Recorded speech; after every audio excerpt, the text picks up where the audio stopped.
20 जनवरी को सांब दशमी। जानिए इस दिन सूर्य पूजा की विधि, महत्व और पौराणिक कथा। नमस्कार दोस्तों, आपका आपके अपने चैनल धार्मिक ज्ञान 03 के अंदर स्वागत है।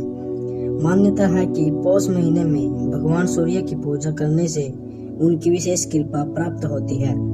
पौष मास के शुक्ल पक्ष की दशमी तिथि को सांब दशमी के नाम से जाना जाता है। सनातन धर्म में पौष माह का काफी महत्व बताया गया है। मान्यता है कि पौष महीने में भगवान सूर्य की पूजा करने से उनकी विशेष कृपा प्राप्त होती है। पौष मास के शुक्ल पक्ष की दशमी तिथि को सांब दशमी के नाम से जाना जाता है। इस बार सांब दशमी 20 जनवरी शनिवार को है। शास्त्रों में इस दिन सूर्य पूजा का विशेष महत्व है। सूर्य पूजा का महत्व। शास्त्रों के अनुसार इस दिन सूर्य देव अपने भक्त आदित्य रूप में प्रकट होते हैं। इस दिन का संबंध भगवान श्री कृष्ण के पुत्र सांब के रोग मुक्त होने से है। मान्यता है कि सांब ने सूर्य नारायण की कृपा से ही आरोग्य प्राप्त किया था, इसलिए सांब दशमी के दिन सूर्य उपासना को बहुत लाभकारी माना गया है। इस दिन महिलाएं, विशेषकर माताएं, अपने बच्चों के कल्याण, खुशहाली और उनके अच्छे स्वास्थ्य के लिए सूर्य की पूजा करती है। कौन थे सांब? सांब दशमी पर सूर्य पूजा की महिमा का वर्णन सांब पुराण में किया गया है। इसके अनुसार सांब श्री कृष्ण की अष्ट भार्याओं में से एक ऋक्षराज जाम्बवंत की पुत्री जाम्बवती के पुत्र थे। वे अत्यंत गुणवान, रूपवान और पराक्रमी थे। इस कारण श्री कृष्ण पुत्र सांब घमंडी और उद्दंड भी बन गए थे। उनके एक उत्पात के कारण स्वयं श्री कृष्ण ने उन्हें श्राप दे दिया, जिससे वे कोढ़ी हो गए। बाद में सूर्य पूजा के प्रभाव से वे रोग मुक्त हुए।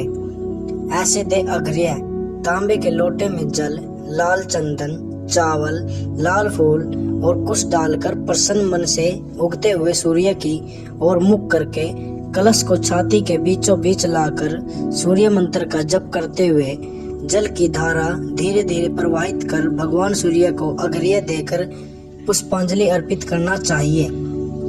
एहि सूर्य सहस्त्रांशो तेजो रासे जगतपते गृणा घर्य मया दंतम भक्त्या मामनु कंप्य।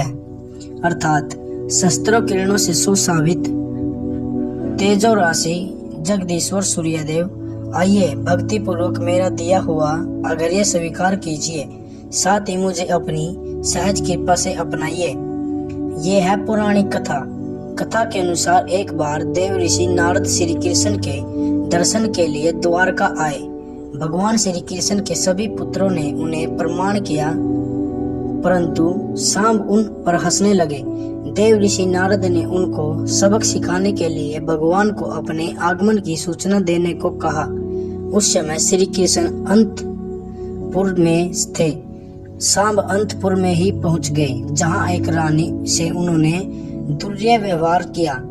इस पर श्री कृष्ण ने सांब से कहा कि तुमने रूपवान शरीर के दंभ में यह दुस्साहस किया है, इसलिए मैं तुम्हें कुष्ठ रोग से पीड़ित होने का श्राप देता हूँ। श्री कृष्ण के श्राप से प्रभाव से कुष्ठ रोग से ग्रस्त सांब का संपूर्ण शरीर कोढ़ से खराब हो गया।